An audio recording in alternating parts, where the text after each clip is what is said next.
What's up, guys? I thought I'd just hop on and do another quick video going over why the day trading space is getting crushed and why it's been crushed for the last 15, 20 years, maybe even a little bit longer, and why it's becoming harder and harder as time moves on to make money day trading.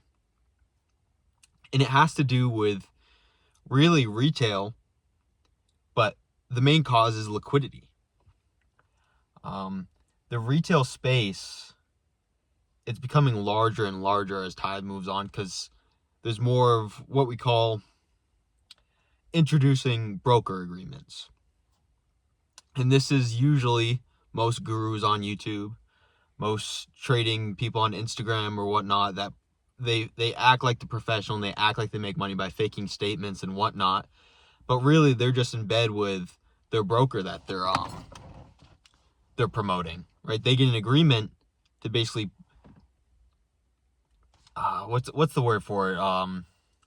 Scout or recruit new traders into the market. And they do it at the same time as promoting maximum trading with maximum size. And that's why day traders in the retail space can get 100x leverage.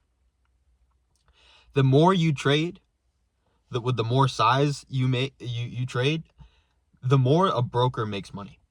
So the retail guys that you're following on YouTube or trying to learn from YouTube are not actually making money day trading. They're getting paid through a broker. And their job is to get as many retail traders onto their broker as possible and teach them how to trade with maximum size in the maximum amount. Lots of trades, day trades. And that's pretty much all the cases with the retail space, right? These aren't real professionals that are trading on YouTube.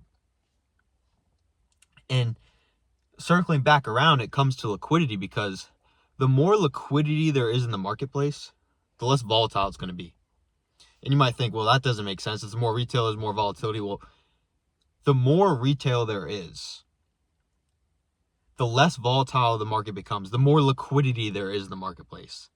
There is more buyers and sellers at all price levels in the market. There is more liquidity. That's what that means.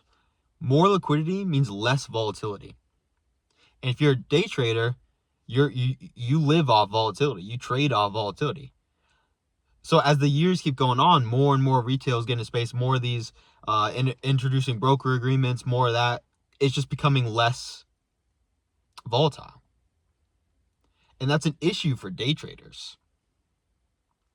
It's not an issue for the brokers. The brokers are making a ton of money. The same with their fake guru sponsor affiliate, right? And that's the easy way to do it, right? Teach them, oh, there's retail strategies, support and resistance, all this to get you to maximum trade. And it's becoming harder and harder, and it's been crushed for a while for day traders to really find an edge in the market. Now, they're still there. Obviously, they're always going to be there, but I promise you, with something as rare as that, they're not going to be on YouTube or Instagram or anything selling. That doesn't exist. So I just wanted to go over that real quick, that the more liquidity, the less volatile. So the more retail guys that are coming in, the newer people coming in are just providing more and more liquidity, making the market less volatile. And for a new trader, that might sound like it's counterintuitive, like you got it backwards or something, but it's not. That's how it works. And so, as a day trader, it's smartest to start to move out of day trading into professional style trading. Hedging, things like this, things that professional traders do.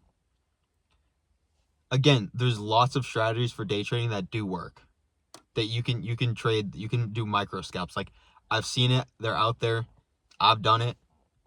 But if you're in trading for the long run, just know that it's not going to last forever, unless these introducing broker agreements become banned, which they are in most countries, Eastern countries, because of, like Anton Creel says, the conflict of interest. There's a conflict of interest with the broker and the trader. They want you to trade with them and lose the maximum amount of money you can. They're winning on a lot of stuff. If you're a good trader, you're actually hurting their business. So I just want to go on and like talk about this for a second, because I think a lot of people have the opposite view of it. That the more retail, the more volatile it's going to become, the more price movements there are, and that's just like not the case.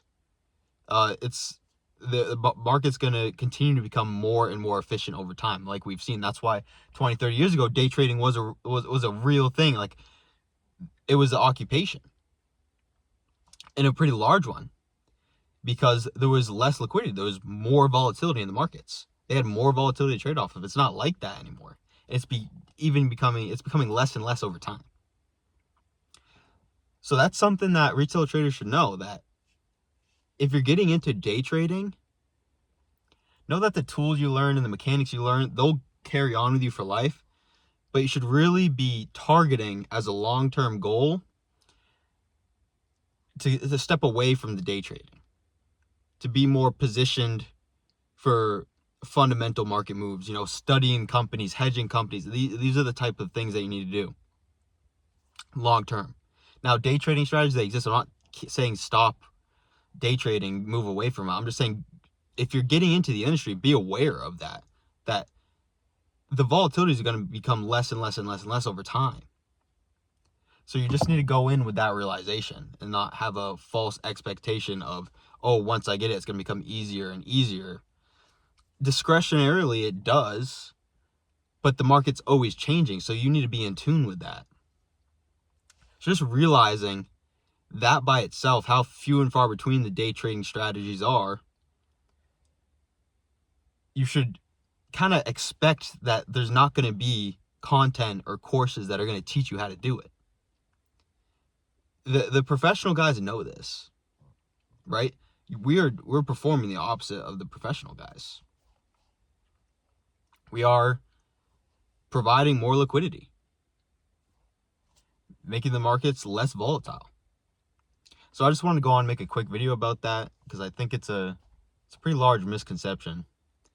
And the last video I just talked about, the kind of false guru space, and it has to do with obviously YouTube revenue and course revenue, but also a major part of it is going to be the introducing broker contracts, the agreements. Basically, hey, we're going to give you a cut for how many guys bring on, how many trades that, it's a billion things.